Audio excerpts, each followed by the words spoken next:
tell you what.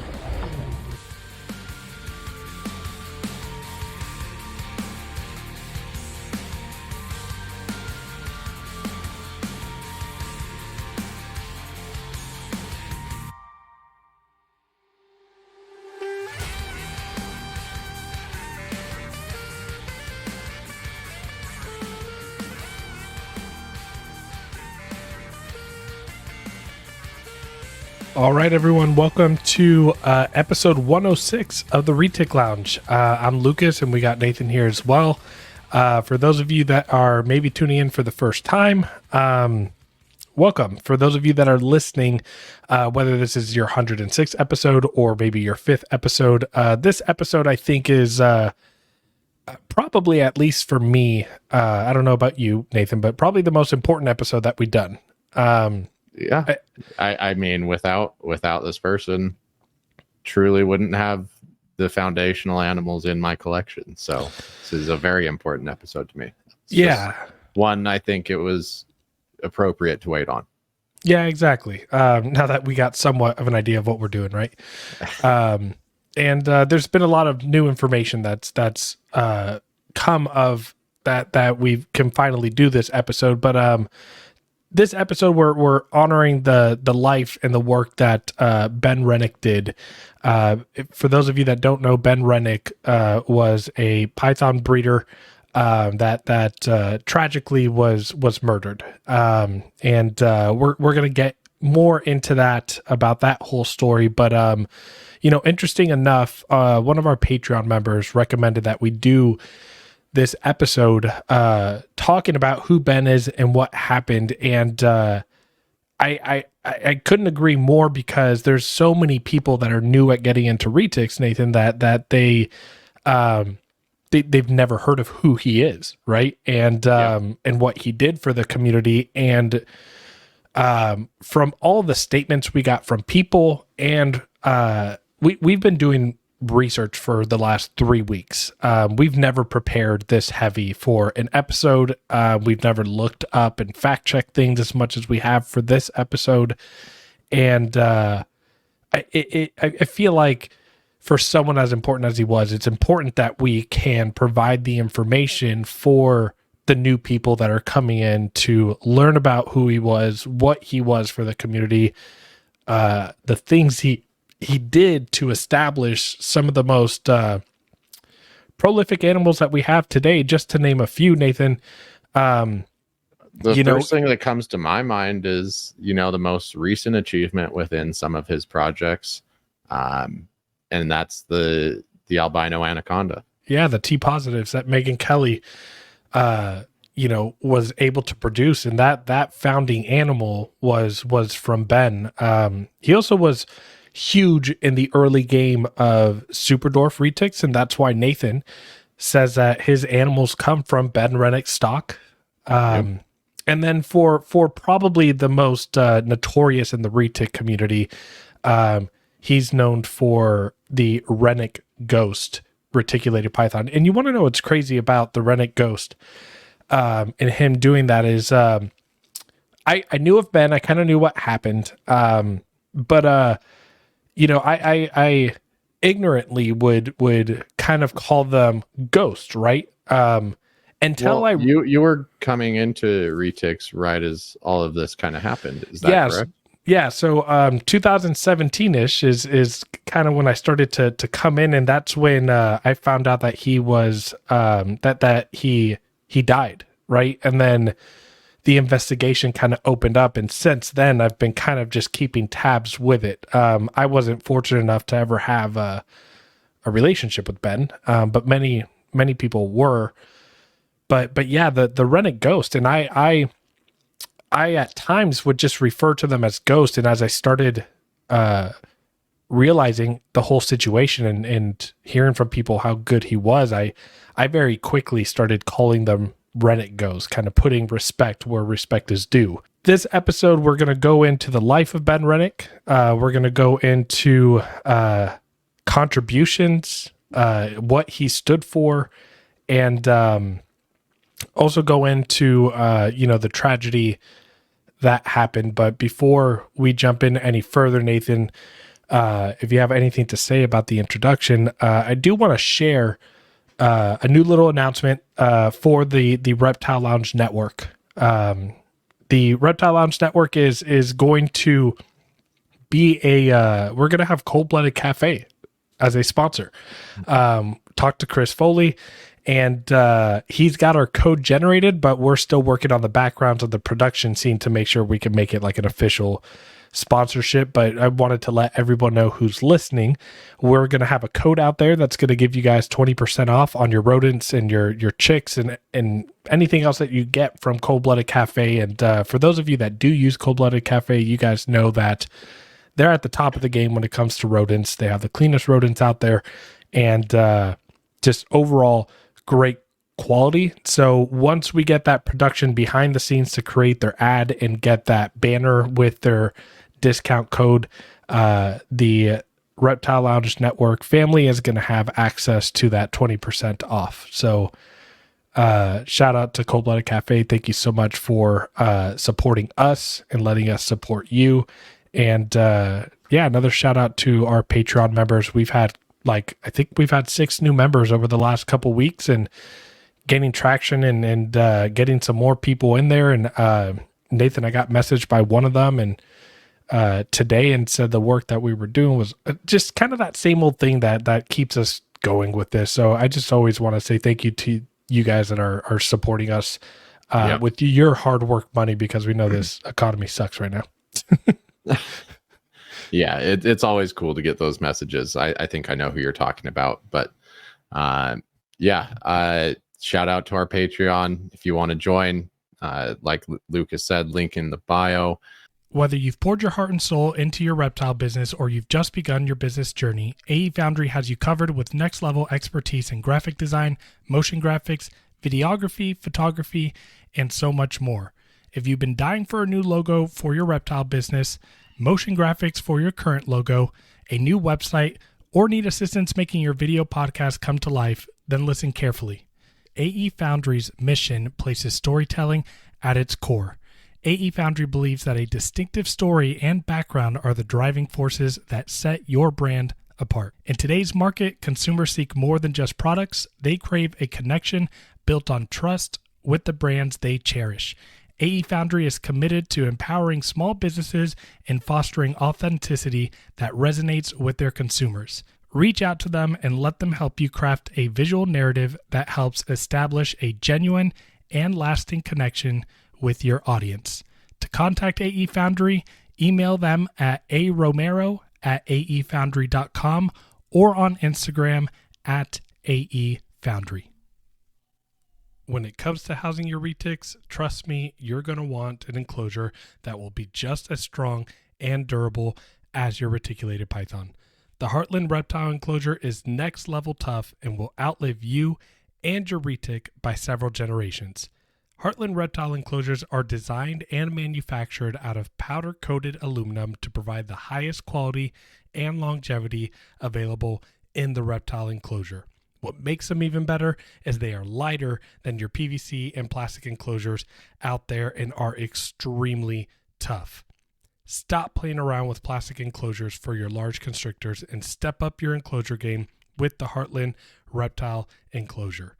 To inquire about one of these enclosures, speak to Jordan himself at Heartland Reptiles on Instagram, Facebook, and on TikTok. Here on TRL, we preach about the importance of using hooks, feeding tongs, and other tools with your reticulated python all the time. Animal Equipment by Stoney not only has all the tools you need for any snake you keep, but they have the absolute best hooks on the market. What sets Animal Equipment by Stoney's hooks apart from the other guys is their polycarbonate hook ends that provide a warm feel that won't disturb or bother your retic, ensuring a positive interaction from the get-go. Since 2008, AE Stoney has been supplying zoos, herpetologists, and other animal professionals with their tools. It's time for you to step your hook game up and buy an AE Stoney hook. To learn more and purchase one of their amazing products, visit aestoney.com. Really, I just want to start off by just talking about how Ben Renick was just a staple in the industry. Yeah. So from like the beginning of my retic journey, I bought my animals from Eric Lee, and when he ended up sending me all the pictures of the parents and talking about, locales, even though locality data wasn't great back in 2016, Nope. as Lucas will gladly talk about. I won't today. No, not today. No. But no, the animals that Eric Lee bred to get me my first purple albino, animals that ended up in Richard Bilbo's stock that ended up giving me my anery with the same bloodlines. They all came from animals that Ben had produced. And Eric had told me back in 2016, before Ben was gone, that, these animals came from him. And Lucas, you know me, I'm not the person to just reach out if I'm not doing an interaction like directly with you. So I never reached out to Ben, and that, so this is kind of a reason I wanted to highlight Ben today. That, and just hearing the level of people that he worked with in the industry, inspired in the industry, standards he set and examples he set for people to make legitimate businesses out of breeding reptiles, just he's someone we can all look up to. As I was doing research and I was watching different videos and I was listening to different podcasts that talked about this story, they showed pictures of his snake facility, and every picture was spotless. Everything was spotless. It was spotless. And Ben Renick's name, for people, was synonymous with innovation and excellence in reptile breeding. And we reached out to some people that had a relationship with him, that gave us some statements about like who Ben was, right? Because Nathan and I never got the opportunity to really have a good conversation with him too much, but so we reached out. I posted something on the Retic Nation, and then in typical Retic community fashion, it didn't always turn out great. So I then started reaching out to people personally. And one of those people we've had on the podcast before, that's Travis Warren. Travis Warren's a good friend of mine. I really do appreciate him. And I wanted to, I have on my phone here, carrying the torch for that ghost project. Yeah. And exactly. He's really been, Ghost has been a very tricky genetic to work with, because fertility rates and things don't always go well when you start to produce visuals. And Travis has stuck it through, has some of the original F1 Ghost stuff. And I'm just going to read verbatim what Travis sent to me in his words. I asked him, send whatever you want, bullet points, paragraphs, whatever it was that Ben was in your interactions with him. And this is what Travis said. And thank you again, Travis, for giving us some of this information. But Travis said, Ben was the best. He defined what customer service should be: clean. I'm assuming what he means by clean is that facility, right? Gave everyone time, no matter how big or small you were or how much you spent or didn't. He was inviting. He was passionate, genuinely kind person, a talented drummer, horror movie fanatic, fierce businessman, detailed and tracked everything from lineage to cutting cost anywhere possible while still maintaining the highest standards, calculated everything down to what it costs to raise a female each year of her life and what it costs to make each egg. A fantastic shipper, constantly improving to stay the best yet stay humble, leader of the entire reptile community, gave everything he had to the animals and being as successful as possible. He was an innovator and never afraid to take on a super long project. He was truly one of a kind. I get goosebumps reading that, because, I feel like when you're working with animals and you're doing customer service and you're selling animals, that sounds like the ideal, right? That sounds like the standard of what people should be always trying to achieve. And I don't know about you, Nathan, but as I was doing my research and going through all the different stories and everything about Ben, and one thing that came across so many times was just his love and passion for animals. And what's cool is I kind of want to go into his childhood a little bit. But Ben was no different than like a lot of us. I come on the episode and they talk about their story. His early life and family background was about animals. Yeah. Yeah, he wouldn't be here without the animal industry, I guess you would say. I mean, with his dad having the pet food company, that's what gave them their land. That's what fed the family. Yeah. Ben was born in New Florence, Missouri, and he lived there till the day that he died. And from a young age, he was surrounded by animals, which sparked a lifelong passion for animals, just like it did with us. His dad, whose name was Frank, he ran a pet food business called Spectrum Pet Foods, which not only provided, financial stability for his family at the time, but it really just like immersed Ben into the family, pet business and pet trade and loved pets. And one of the things that I heard on one of the podcasts that I loved was that Ben, from the time that he was like a tiny kid, like 4 or 5 years old, wanted a pet. And his parents said, when you're old enough and responsible enough, you can have whatever you want. And imagine being a kid and hearing you can have whatever you want. And and what did Ben choose? I think he chose a yellow rat snake. A yellow rat snake as his first pet. I thought that was just really cool. Like, we talk about someone in such a big manner and how big of a presence he had, but no different than a lot of us who started off really young and just wanting that different animal, that reptile, right? Yeah. I mean, some of us were lucky enough to have parents that would support that, and he was one of those people, and they fostered it. Right. Unfortunately, in Ben's life, his father kind of made some business mistakes along the way, and won't go into too much detail about that, but the business of Spectrum Pet Foods was kind of in debt, and they were taking on a lot of things, and sadly, when Ben Renick was a young adult, his father,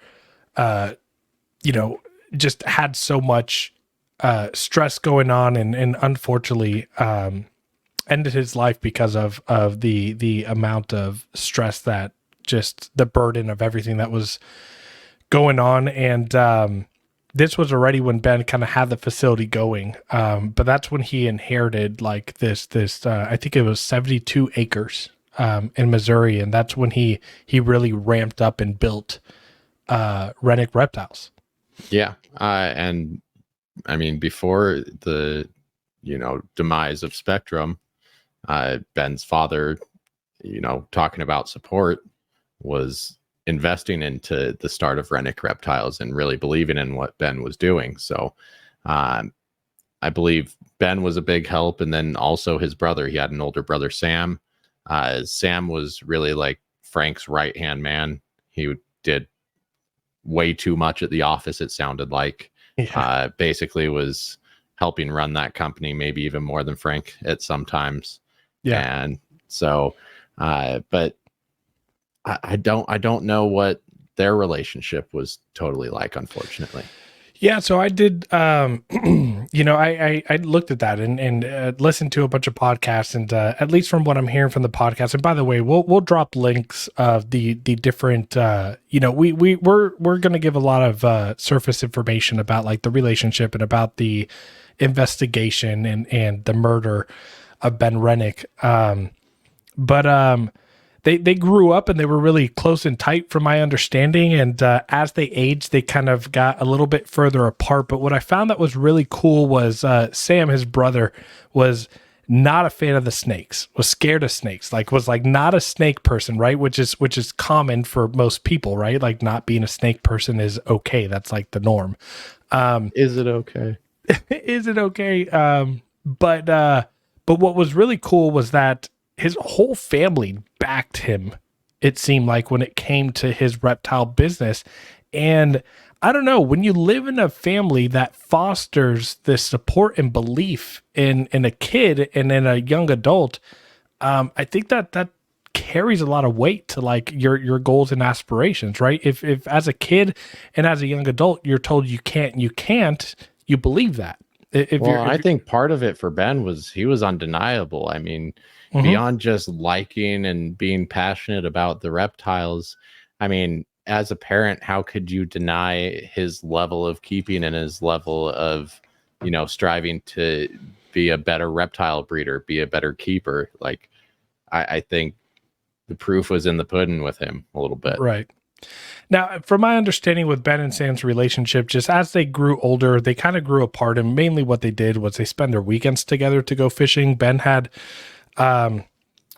kids and Sam had kids, and they eventually would go out and go fishing together. But that's really where they spent most of their time apart, which, if we're being honest, as adults, right, and you have a sibling, even going fishing on a monthly basis or whatever it was, is maintaining a good relationship. But like their similarities, I guess, just like started going the opposite direction as they age, which I can relate. I got a bunch of close friends back at home, and as I dive more into the snakes and more, the less they relate, but it doesn't change my relationship that I have with my buddies. But when I want to talk about snakes all the time and they don't know anything about it, right? Like you start to go in like different directions with interests. And I feel like that's part of a natural progression of adult relationships, right? Oh yeah. I mean, especially with family too. Like once everyone starts having kids and, lives are growing, it's hard to keep that consistency. So even that small bit of consistency to get the kids together, and fish goes a pretty long way. Yeah. The only thing I really got to see from Sam was just some of the court TV interviews and stuff like that. But, it seemed like he really respected and loved his brother. Yeah, absolutely. And we'll get a little bit more into that interview that we watched as we get into the homicide investigation and all that good stuff. But I want to go back to some contributions that Ben did in the community. Nathan, if you don't mind, as we start to talk about this, if you can just pull up Megan Kelly's website with the link I sent you for the T positive albino anaconda project. But Ben was huge. Ben was huge into ball pythons. Not everyone's cup of tea, or in some cases everyone's cup of tea, because they're extremely popular. But he was very well known for his work with ball pythons. I mean, there was the lavender albino ball python that he was really recognized for. And for those of you that don't know what a lavender ball python looks like, I always tease the ball python community when we talk about like a lavender ball python, because the ball python community with albinos is trying so hard to find a purple albino. And lavender's the closest thing that they get. Now with age, they kind of lose that lavender look. But they have that pale lavender base and bright yellow markings. And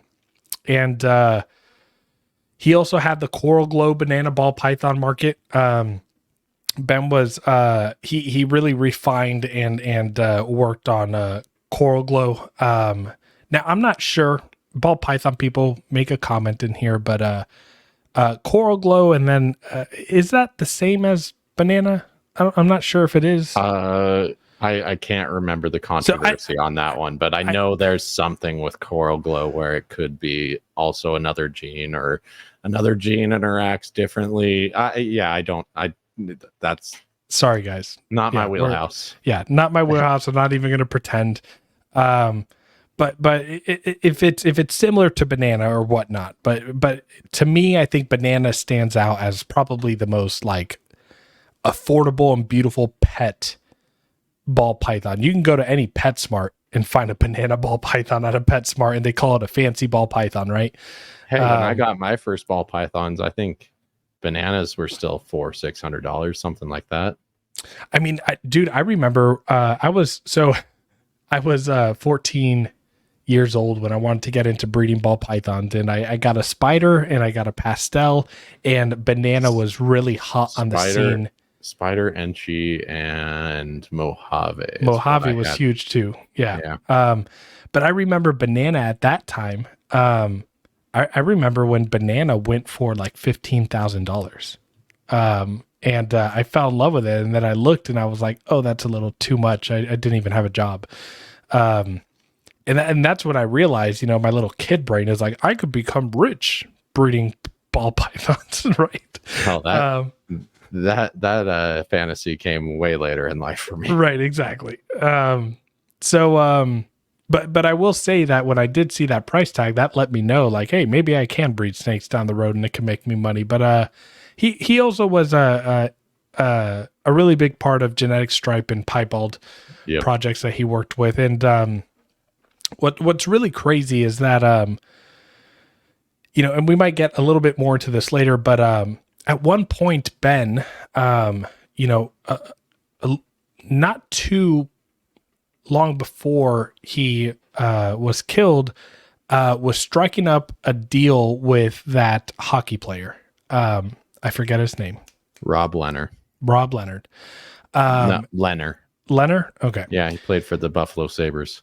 Yeah. You're a Utah guy. You probably follow hockey a little bit more than I do. We're just getting hockey this year. What do you mean? Yeah, but you're up north. I played hockey. That's the only reason I could agree with that. It's cold up there. Okay, it snows, sure, but we just got our hockey team. Yeah. So they struck a deal where Ben was going to move out his ball python collection for $1.2 million to focus on other projects and speculative to help his wife Lindley. With some massive debt that she had with her spa. And, you know, we might touch on that a little bit later when we talk about the murder. But one thing that I do really want to talk about here that Nathan has pulled up is the anacondas. Yeah, the T positive anaconda project. So if you don't mind scrolling up just a tad bit, because I want to check out how beautiful that T positive albino is. Yeah, and I'll read it. So it's just the story of the albino anacondas. So this amazing anaconda project wouldn't be possible without Ben Renick of Renick Reptiles. Ben was a huge part of the reptile community with the top of the line ball pythons and other snake species. Ben imported the T plus albino anaconda as a baby, raised her up, and bred her to make hets, and was raising those hets up. Unfortunately, Ben never got to see the project through as he passed away in June of 2017. Ben played a huge part in Megan's early years of starting to breed green anacondas. Ben would answer any questions that she had and gave so many useful tips to this day that I still use and pass on to anyone who asks her the same questions and that she used to ask Ben. He was a role model to so many and loved by the whole reptile community. Megan says, I was lucky enough to take over the Anaconda project and do what Ben was trying to do by producing the first captive bred T plus albino anacondas. It's an honor to see this project through and keep Ben Renick's reptile legacy alive. So those were hatched out last year. Or not hatched out. What am I saying? Those were born last year. Yeah, born. Yeah, true. I'm trying to remember what show they were at. That's what I was grasping for. It was an NARBC, and I think it might have been a Tinley where she brought them to the first time. It was Tinley. I think it was the first Tinley, but I remember the blow up that the reptile community had when these animals hatched. Look at them. Look, they're gorgeous. I mean, anacondas are genuinely a bucket list species for me, but I won't keep them until I can do something really cool. They have a special strength, if you know what I mean. And it doesn't make me comfortable. No, it's unmatched. I don't think there's a snake in the world that can, you can hold a big retic and say like, damn, this is a powerful animal, but it's nothing like holding a dude, an 8 to 10 foot anaconda, it's got that muscular. Yeah, no, I mean, they're in control of you. Yeah, exactly. But first and foremost, before I go on about this project, shout out to Megan. I reached out to Megan on Messenger, and she referred me to this, and she very much openly said, if you have any other questions, like, let me know and I can answer them. And I'm gonna be honest, I tried. All the people that I reach out to, I tried not to just like ask a bunch of questions, because I can imagine for people that were close to him that this was still very much this is never something fun to talk about. Losing a friend and losing a mentor and losing someone who's was important to you. And but honestly, when it comes to who could have taken over that Anaconda project, there's not a better person in the community than Megan Kelly. Actually, shoot, Megan, I want to apologize. You're now married and you have a hyphenated last name, and I'm forgetting your new last name. So F me, sorry. But Megan, she's phenomenal. I mean, if you ask anybody who the number one person in anacondas are right now, it's Megan with greens. And I just thank you, Ben.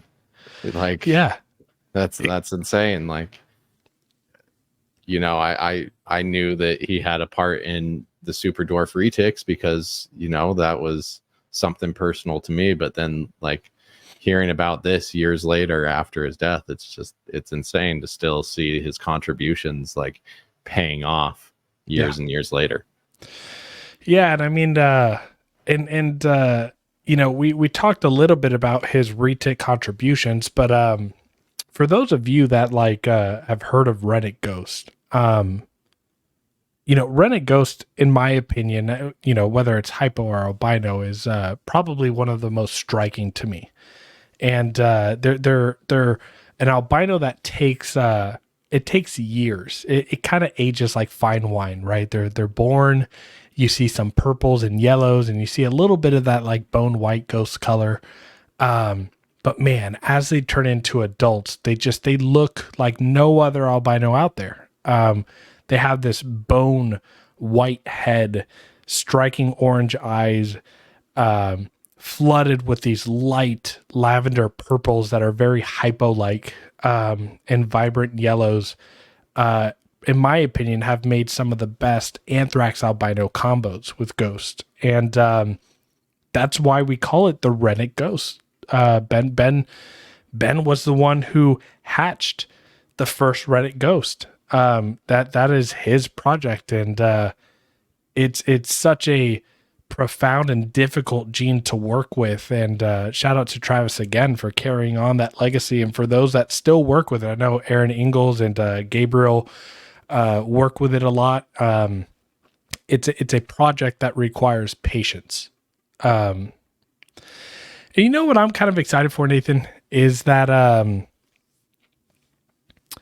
Ben had a lot to do with the Superdorf stuff early on.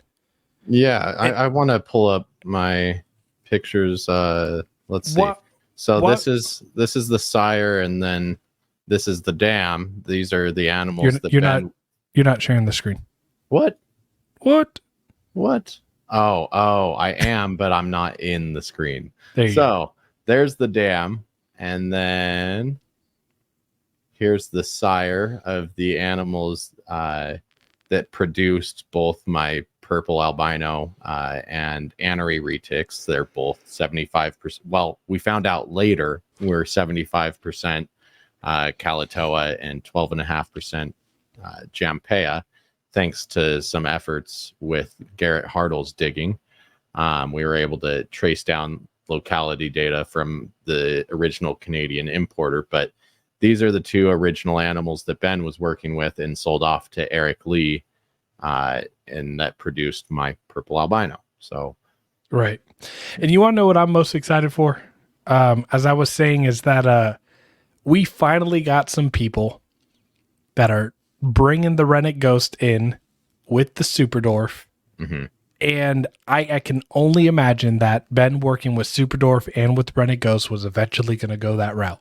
I mean, yeah, his whole deal with super dwarfs was just size, temperament, and then genetic diversity. We also want to thank VivTech Products for being an affiliate sponsor of the Retic Lounge. Stop by VivTech Products for the best UV spectrum lighting on the market that will enhance and improve your snake's overall well-being and health. Visit vivtechproducts.com and use the code ReticLounge23 today for 15% off. Again, visit vivtechproducts.com and use our affiliate code ReticLounge23 today for 15% off. Looking for the perfect accessories for your hatchlings or juvenile retics? Look no further than Heli Guy Serpents. Our sponsor, Chris Sexton, is coming in hot with an amazing 3D printer, creating top-notch perches and other caging accessories for your beloved pets. Enrich your retics environment with their high-quality products. Use our promo code TRL10 for a 10% discount on your purchase. Visit them today at heliguyserpents.com and start giving your pets the best. Heli Guy Serpents, the premier source for 3D printed caging accessories. Again, that's www.heliguyserpents.com and use our promo code TRL10 for 10% off all of your 3D printed accessories today. Right. So he wanted the smallest of the retics so that more people could, more people like me who want a small retic, can get their hands on it and, share the love a little bit. Yeah. So to see that project starting to come full circle and everything, it's really cool that's happening. And speaking about contributions outside of just like genetics and animals, his educational contributions. Ben was someone who went beyond breeding. He was known for educating people in the reptile community about proper care and handling and conservation of large and very often misunderstood animals. He really did his absolute best to dispel myths about anacondas and promoted responsible ownership, which I feel like we, even as retic keepers and super dwarf retic keepers, again, if we try to live to the standard of being great breeders and keepers of these animals, I feel like that has to come with it. If we're not doing our part to dispel myths, to educate, to get these animals into the hands of people that are worried about them, I feel like we could be doing what's better. The Retic Lounge about? Exactly. Right. It's essentially it's about ruining people's lives by telling them that certain super dwarfs aren't Calatoas.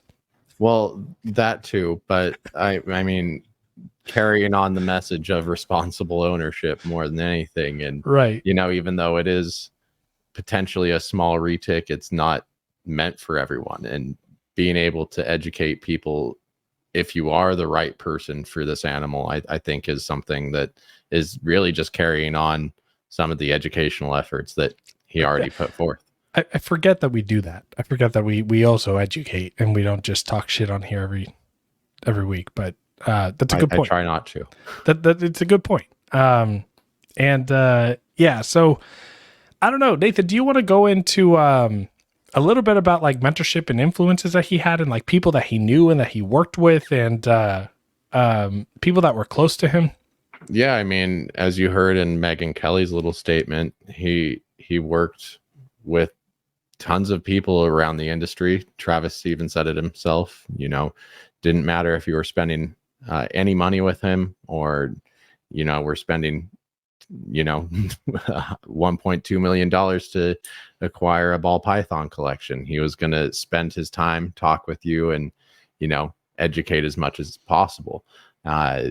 In my research, I was able to see that he mentored people like Brian Barczyk, big in just how he ran his operation. Go to Ben Renick's YouTube channel. Go to Renick Reptiles YouTube channel. It's so cool to watch those look at some videos. of the facility tours. I really quick, because this ties into the Renick Reptiles YouTube videos. Travis mentioned his passion for drumming. and he was in a band, a little like Irish punk band that I believe all the backing music on some of his videos, the music was from his band, the Killigans. Yeah, So that's pretty damn awesome. I think it's worth, if you're listening to this episode, go check out the Killigans and go check out Ben's YouTube channel as well. But no, in my research, Brian Barczyk was super influenced on how he ran BHB. Justin Kabilka, big ball python, just mogul, and was one of the people that influenced Justin's, just genetics madhouse that's going on over there. Right. Couple Literally others. A madhouse. Yeah. A clean mad scientist lab. Dave Palumbo, Kevin McCurley, and then someone that I still get to see at shows, even here in Utah. It's just all over the place. I don't know anyone more dedicated to the animals and the reptiles than this guy, but David Levinson. David Levinson was really close, helped Ben quite a bit, was good friends with Ben. So, and outside of that, David Levinson, bless that man, dude. When Ben passed away, he was over there taking care of those animals. Unfortunately, when Ben died, he didn't have a will. He didn't have a lot of. There wasn't a lot that stated what would happen with the animals, and so, he would go over there and care for those animals, and really just. I don't know, man. So Nathan and I, Nathan reached out to him, and we were hoping to try to get him on a little bit to talk about his relationship with Ben, and unfortunately, he wasn't able to make it. He has Daytona NARBE this weekend, and did you say NARBE?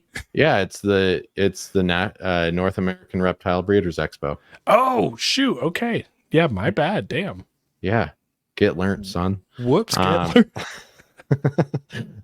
No, but he's busy preparing for all of that. So even him just, trying to make the effort was super cool. But yeah, David Levinson, not only mentored, but, was a big part after Ben's death, just taking care of animals. And then even in the court case had to testify about, who Ben was and testify on his character a little bit. Yeah. Yeah, so shout out. Thank you for offering to come on. I know that you got a lot going on and everything, but even and just a consideration. If you ever meet David Levinson at a show, which it's very likely you will because he's everywhere, like I said. He's here in San Antonio sometimes. Yeah, like I said, he's out in Salt Lake even. So, but go up to him, talk to him. He's a really just great guy to chat with for a little bit, really down to earth, great animals. And if you like fishing, man, he'll be able to school you on some fishing. Yeah. So for the not fun part of this episode, but I think that it's important for those again getting into the community to know what happened to Ben, and we're not a crime podcast, so we might be jumping from place to place. We might be including information that we didn't really have on our outline about this originally, but so bear with us with this. But we're not experts in doing the investigative murder porn. You're right, but we literally. Do you remember that from South Park? I do. Yeah, that's what I don't want this to turn into. Yeah, exactly. But it is important that we give good enough information, but unfortunately, June 8th, 2017, Ben was found dead, on June 9th, 2017, Ben was found dead at his reptile facility in New Florence, Missouri. I know it's not, it's picking at straws, but it was June 8th. Was it June 8th? Yeah, it was the autopsy that came back the day later. Okay, thank you. But he was found dead, and what was interesting was it was thought to have been from strangulation and from a snake that got loose in his facility. And so what happened was, or what was kind of set up to look like what happened is, Lindley didn't hear from Ben. Ben was supposed to be picking up the kids. She picked up the kids, got to the facility, said that something felt off, went in, discovered Ben dead in the facility, and first called Sam, Ben's brother. Yeah. And then once police was dispatched out there, you can imagine when police get so everybody in the community, they were told, so the community knew him, but they were told by, I believe, Sam, that it was a possibility that one of the snakes could have got him. And not only that, but everybody, so New Florence is not a big area. Everyone knew who Ben was. Everyone who knew who the Renicks were, and being a police officer being dispatched out there was on guard. They were worried about a snake on the loose, and I think they showed up with shotguns drawn.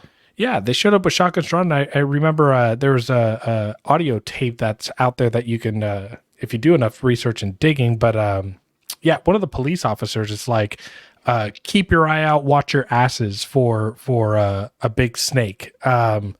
Because in a facility, I guess it's impossible to see a snake coming, right? Like, obviously, you're going to be able to see it coming. But again, just goes from the ignorance of people. As we've discussed many times on this podcast, snakes will speed up on you and stalk you, and they attack you out of nowhere.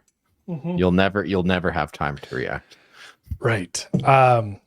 And so once the autopsy was done, it actually revealed that Ben had been shot multiple times. I think it was actually 5 or 6 times. 8 times. 8 times. Okay. Jeez. Yep. Confirming that there was obviously foul play, and that's when a murder investigation was launched. And, during this time, the police really struggled with getting a lot of information. From my research that I did, Lindley was a very she was a very convincing woman. She was able to portray a story that led police to feel pretty certain at first that she didn't have any involvement. She was crying, she was grieving, she was she hunkered down for 3 years. She was nowhere to be found in public.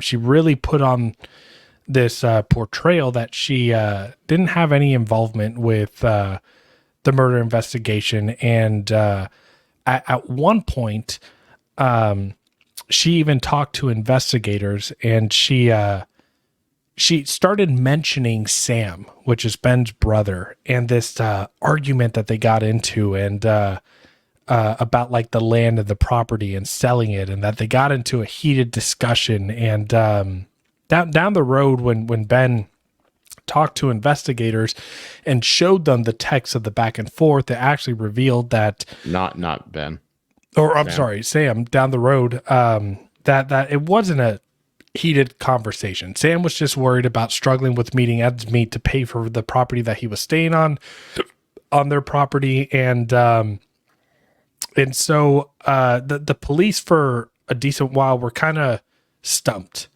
And what they did find through their investigation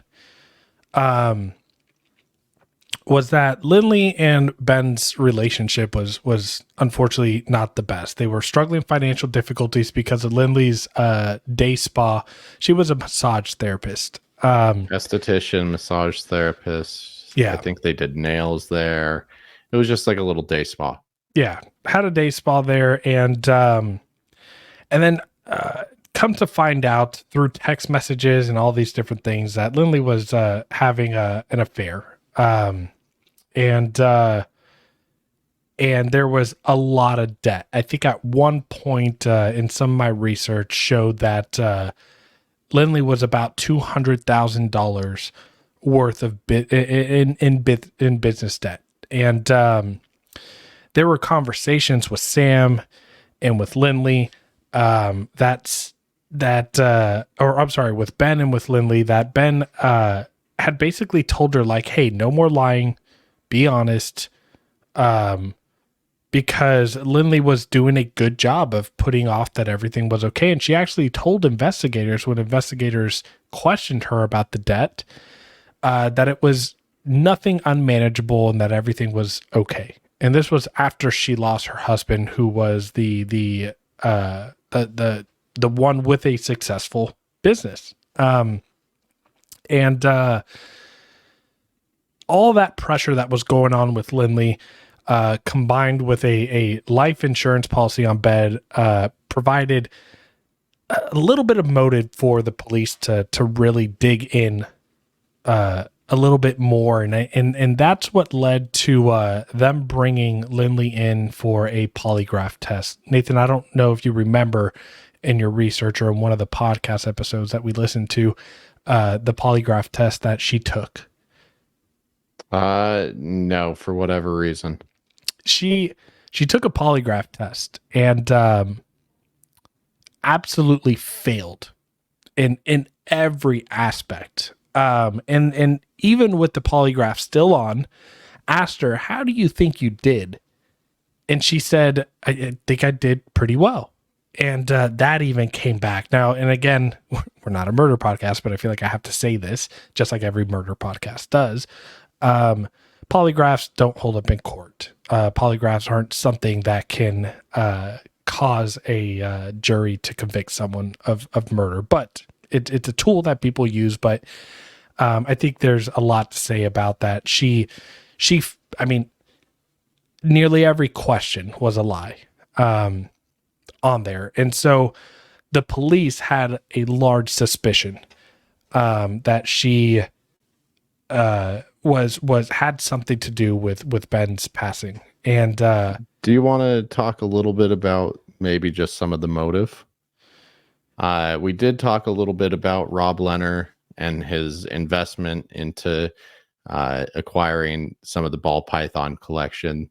So they were in the middle of working out payments there. And then Ben had the property. Right. You in that property, I think at the time was valued at $800,000. And pretty decent chunk of land from what it sounded like. Right, and over $2.5 million worth in snakes, right? So the 1.2 was just in ball pythons, right? But then you talk about the albino T-positive Burmese, you talk about the reticulated pythons, you talk about the Renick Ghost project. There was that, and then there was a Princess Fire Diamond boa constrictor that I believe went missing. Like, that was one of the items listed as missing right after his murder. Yeah, and so aside from that motive, one thing that I came across a lot was, and I'll go into a little bit more of this later when we talk about, the I guess the whistleblower of this investigation, but is that Ben started learning about the lying, and it's suspected that Ben had an idea of the affairs. And in addition to that, Ben's kind of being direct with her and saying, no more lying, no more this. You have to be honest with me. Mm-hmm. One thing that came up from the two testimonies of the people's stories and alibis that they confirmed that led to the conviction down the road that we'll get to is that Lindley kept saying that she was scared that Ben would leave and take the kids. And that was something that came up a lot. So there was financial motive, there was motive to keep the kids, and there was debt that she was in way over her head with. And so Nathan, if you don't mind, what was it Brandon? Brandon was the gentleman. I believe it was only like 6 months after Ben's death. She had another boyfriend. Let me see. Yeah. And his name was Brandon. And I'll let Nathan get to that information. Yeah. And Brandon Blackwell. So yeah. Brandon Blackwell, after they split, he became a pretty key witness against Lindley. So he provided law enforcement with information about her involvement in Ben's murder, including details about her confession to him, the circumstances surrounding the crime. Yes, Brandon was one of the people that, or at least the main person that she was having extramarital affair with. And what she had told Ben and some other people were that, like at the time, like it was a friend that she's known for a while, but come to find out that she actually met Brandon on an online dating app. And from the information I gathered, this Brandon dude was head over heels for Lindley. And what ended up happening was they dated within 6 months. They had a relationship after Ben's death, and in under a year and a half, she gave birth to Brandon's baby. So they got pregnant together, and she gave birth. At this time, Lindley started making what Brandon says were false accusations of harassment and all these different things that led to a restraining order. And this was believed for Lindley to be able to have possession of the child alone. And at the time, Brandon was in jail. I think it was for meth and distribution. And Brandon thought that he would leverage what he knew about the homicide and let police officers know, if I share my story and I share the information that I have, he would do so under the circumstances that he would be able to get released. And so what Brandon shared was essentially coming from Lindley. So Lindley ended up telling Brandon the story of what happened the day that Ben was murdered. And Brandon shared that information to law enforcement. Now, what was crazy, I thought about this part of the story, was that Brandon, they didn't even verify the information. Like literally Brandon shared that, and within a week he was released. So they didn't verify. I didn't know that. Yeah, they didn't verify. They didn't check anything. They basically told him, like, yes, give us the information you have and you can get out of jail.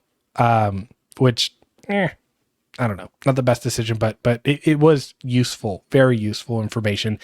Yeah. And this was finally when the law enforcement officers and the investigators finally had information from someone that would point to Lindley as a main suspect of the investigation. And but in order for this to carry merit and lead to an arrest and lead to a conviction, they had to try to find someone else to match the story with. So before we go any further, one of the first things that Brandon shared with officers was an initial poisoning attempt. Nathan, do you want to talk about that? I think that was Ashley Shaw, one of her coworkers that actually... That was confirmed. That was confirmed from Ashley, but originally told from Brandon. Okay, I didn't... Yeah. The way you're able to compartmentalize all of this is pretty impressive to me. I have a weird memory, dude. I can't remember names, but I can remember this shit. So yeah, there was an initial poisoning attempt. I believe it was through food, correct? Protein shakes. Yeah. They were getting in shape. And Ben was noticing something was off after drinking the shakes and stopped drinking them, from what I believe, right? Yeah. So what ended up happening, and what we found out, or at least I found out through a lot of digging in different podcasts, there was 2 podcasts that had the same information out there, and it was actually pulled from investigation. So now if you look into it, a lot of it is public information. But and this came from Ashley's confession, this part. Ashley was, by the way, a coworker and I think the manager of the spa that Lindley owned. And Lindley ended up, for some reason, so this is the mind-blowing thing, is as we start to develop, by the way, again, we're not murder podcast people. If you can't tell, and if you haven't heard already, yes, Lindley was arrested for conspiracy. Yeah, in the if murder. you are really deep diving on this, go watch the Court TV. Yeah. Go watch the Dateline episode. Yeah, There's plenty of information. Yeah, out you there. you probably knew from the very beginning of the episode that Lindley had something to do with it. But what ended up happening was that that poison attempt was Ashley provided 15 painkillers. They literally Googled in the day spa together how many painkillers or how many dosage it would take to overdose. And Lindley made a protein shake with the painkillers inside of it. And then she made one without one for herself, and they both drank it. And Lindley, the mastermind that she thought she was, also played like she got sick. But Ben did not die. He didn't overdose on the painkillers, and he survived. And they both kind of chalked it up and even text each other back and forth jokingly, like about how sick that they got from that protein shake and that they were going to stop taking them.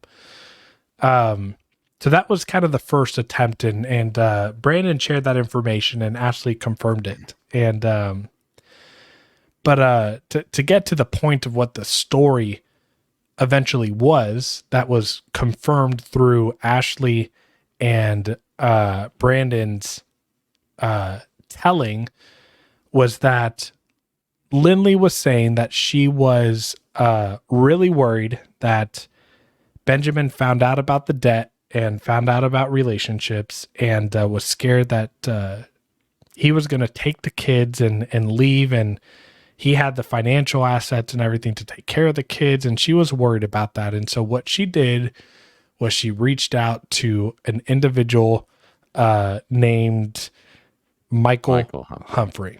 Yeah. Michael Humphrey was someone that she had a relationship with a while back, and they did drugs together. And my understanding is that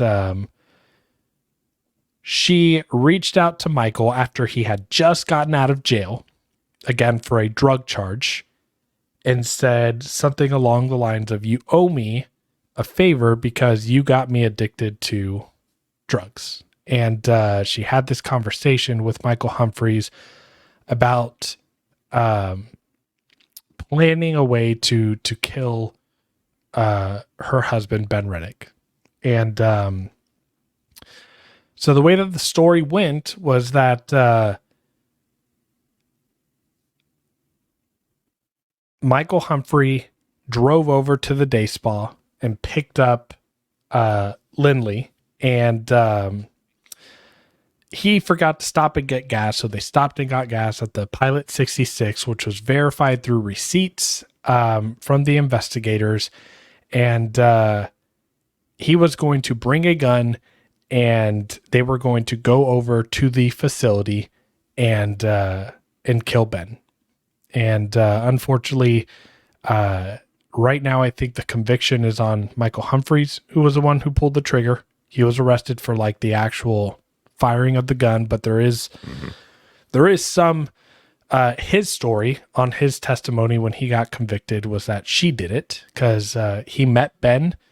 The crazy thing about this is that they weren't expecting Ben to be outside when they pulled up in the driveway.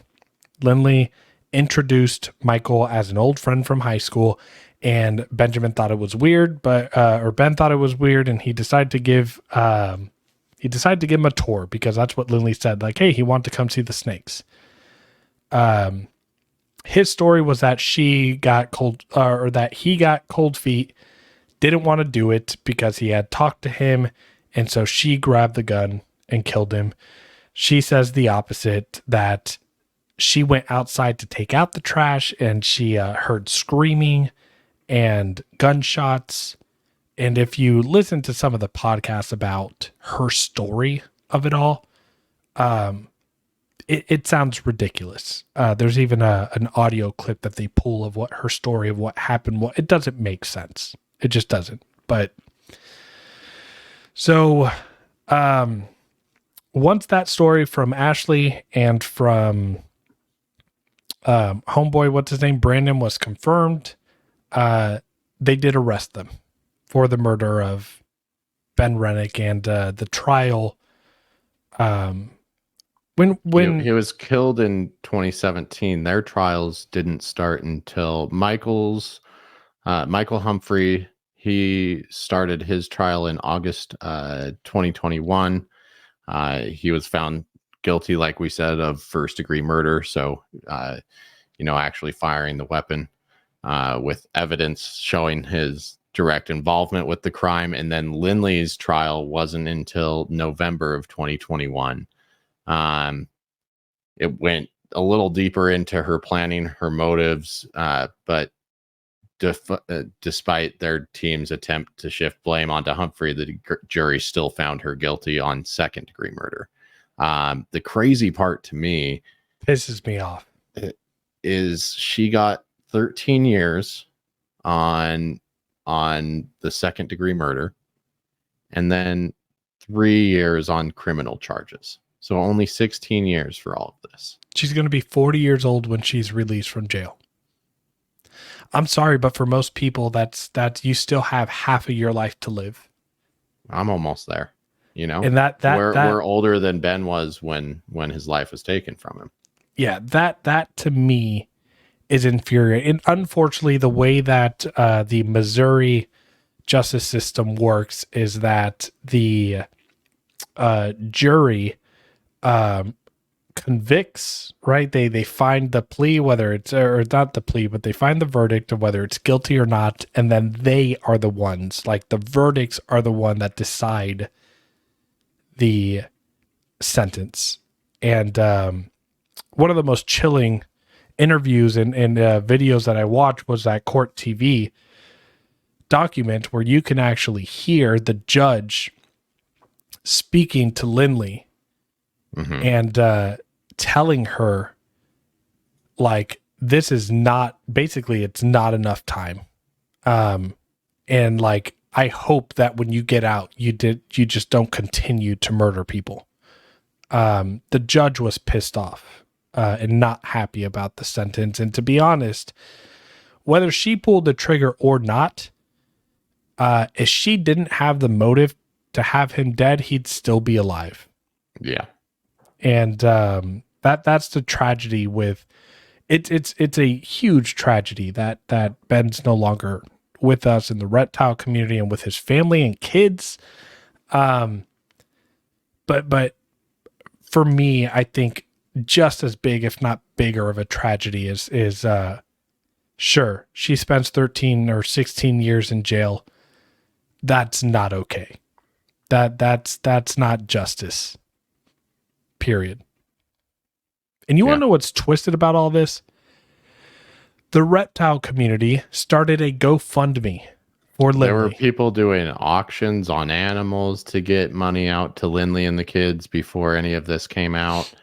$46,000 was raised in that GoFundMe, and I would hope that it was all refunded. I know that it was once she was a main suspect. They dropped the GoFundMe because it was kind of an open, like it didn't have an amount enclosed. Like people were just putting money in, and then once she was found a suspect, it was shut down. And I would hope and assume that people were refunded their money and it just went back to them. But yeah, but can you imagine being the reptile community and trying to do something amazing for someone who had just died? And you think that you're contributing to helping his wife, who is supposedly grieving, to just find out that this is on her. Crazy case, crazy story, and I think it took too long, man. 5 years. She got to be without being behind bars for 5 years, and then even when she was arrested, she convinced the judge to let her out during COVID because she said she had to take care of her dad and her kid who were sick with COVID. And so even during the time of waiting for her trial, she didn't spend time in, she wasn't waiting. I'm pretty sure that was in 2019. or 2020. She went a whole year where she should have been behind bars and wasn't. Yeah, that's insane. Yeah. So not justice on my end, but you know, at least they got the answer, and the truth is out there, and who knows what happens in the future, if there's a retrial or whatnot, but you never know. Yeah. You know, I think I agree with the judge. Just hopefully once she does get out, you know, she doesn't continue this evil streak. Already took enough from the world, definitely the reptile community. But I want to just kind of talk about, as we start to wrap up here, just the point of the episode, and that's honoring Ben Renick's life and legacy within the reptile community. Beyond just being a great stand-up guy, being a great mentor, being a great dad, you know, great family man, just his contributions to the reptile industry, I don't think are going away anytime soon. No, his projects live on, and again, if there's anything that we can take from Travis's word, from the research I did, is go out of your way to help the new people you've never talked to that reach out to you. Be a mentor, be someone that wants to see the industry grow. There's no reason that if you have a wealth of knowledge that you need to keep it to yourself. Keep your animals healthy, keep your animals clean, and provide good customer service. Those are the things that Ben stood for. And those are things that even before I knew what kind of person Ben was, are things that I try to, and I know people that I keep in my circle really try to do. You know, I think that can get lost for a lot of people that have been doing this for a long time and that keep a lot of animals, and have a lot on their plate with the number of babies and retics that they keep and other animals. But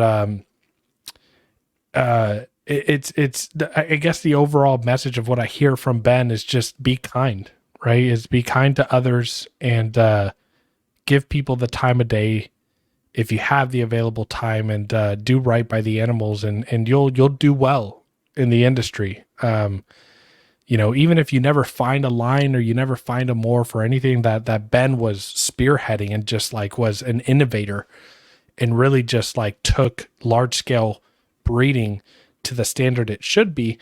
That's something we didn't talk about enough, is, you know, his work in genetic diversity. When it didn't matter what it was, if it was a ball python, if it was a retic, if it was a super dwarf, it was an anaconda, it didn't matter. Keeping the bloodlines healthy and not just breeding to breed was one of his big ethics within his business, and that's something that he passed along to with anyone that he mentored. So, you know, us talking about it on the podcast comes from other people that we've heard in our mentorship and our education through the reptile industry, and that's stuff that Ben really wanted carried on. Yeah, absolutely. So if there's any call to action from this episode, it's just to encourage you guys that are listening, support the ongoing efforts of Ben's legacy. They you know, yeah, if you work with anacondas, see where your anaconda came from. You know, the same thing goes with even your lavender genetic stripe or piebald ball pythons. You know, this is a time where you can get curious and learn a little bit about the background of these animals that you love in your home. yeah. And then if you are working with any of the projects that Ben helped pioneer and helped grow in this industry, I think we do a pretty good job for the people that I've seen working with his animals, for carrying on his legacy and acknowledging his role in it. So, you know, just keep that up. Make sure that we don't forget this name. Yeah, absolutely. It's a name that shouldn't be forgotten, a name that should always be appreciated, and a name that should always just have some just a level of respect for just who he was and what he did for the community. But on that note, we can wrap up. Again, for those of you that hung tight here, thanks for listening, and drop One on the more comments. thing. Oh, Once again, want to shout out Ben Renick's YouTube channel. There's still a lot of great information when it comes to genetics, breeding, just what a great facility looks like, fun music. Just check out his page, check out his animals that were on that page. Unfortunately, there's no Instagram or, big social media still up. So go up to that YouTube, check out his animals, check out a ghost reticulated python, go check out Megaconda's albino or T positive albino anacondas. Like Lucas said, it's a man who just has earned a lot of respect, and this is our time that we can go back and just admire all the work that he did. Yeah. Again, drop comments down below. Let us know what you think about the episode. If you guys have had any relationship with Ben and while he was alive, please share them in the comments. Like we really tried to reach out to as many people as we could, and unfortunately the post on the Nation didn't go as expected, but we did get a few people that were able to share. But we'd love to hear more stories about that, and any thoughts about the episode. Again, just want to shout out our Patreon members who recommended this episode. It was 2 to 3 weeks of heavy digging and listening, and it's I don't know about you, it's been pretty heavy. A little bit. It's a gloomy story for someone that was so awesome. But I'll say don't watch a couple of episodes about this case and then go directly to bed. I had some weird dreams one night. Yeah, not that we're directly related, but I'm blaming it on the content. Just the weird consuming. Content, right? Yeah. But then there's probably all of our women listeners who literally go to sleep watching or listening to crime junkie episodes, and yeah, I mean, I think that for some people it's their cup of tea. But anyways, again, thank you, Patreon, for giving us the opportunity to actually dig into this. I learned a tremendous amount and only gained so much more respect for Ben. And yeah, it was like I said, easily the most important and the most meaningful episode that I think that we've put out so far. Yeah, I have to, as we go, just shout out Ben. Wouldn't be working with the animals I have behind me if it weren't for him. Thank you, Eric Lee, for acknowledging that Ben was the one that produced those animals that he originally worked with, giving me just a little bit of respect behind the animals that I get to keep in my home. Yeah, that's a cool thing. Oh, I got a baby from him. Yeah, I mean, I have one of your babies. Oh, I'm assuming yeah. it came from one of your Ben animals. One of them, yeah. Yeah, awesome. Yeah. Which, by the way, I'm just going to throw this out there. Shameless plug. Nathan has 2 phenomenal super dwarf tigers, high percentage tigers. And a male purple tiger. Yeah. Amazing animals at great prices, high super dwarf percentages. If you don't hit him up and snag one of these deals, like then I don't know what else to say. They're phenomenal animals. If you guys want to reach out to me and see videos of my tiger that I got from him, she's a freaking sweetheart. Yeah, that whole clutch has been phenomenal from what I'm aware of. Yeah, they're fun animals. I'm really excited about the ones that I'm still keeping back, and it's why it's not, it's not the biggest deal to me. I like seeing them raise up a little bit. It's a good feeling when you see them start to grow and that personality sets in. But yeah, if you and it's an opportunity for you to get again part of Ben's legacy and have some animals. I have some of his original bloodline and stock in there, but definitely carrying on that same attitude towards super dwarfs. Size, temperament, the whole nine. So right. All right. We'll catch you next Friday on another episode of the Retic Lounge. Thanks for listening, everyone. See you next time.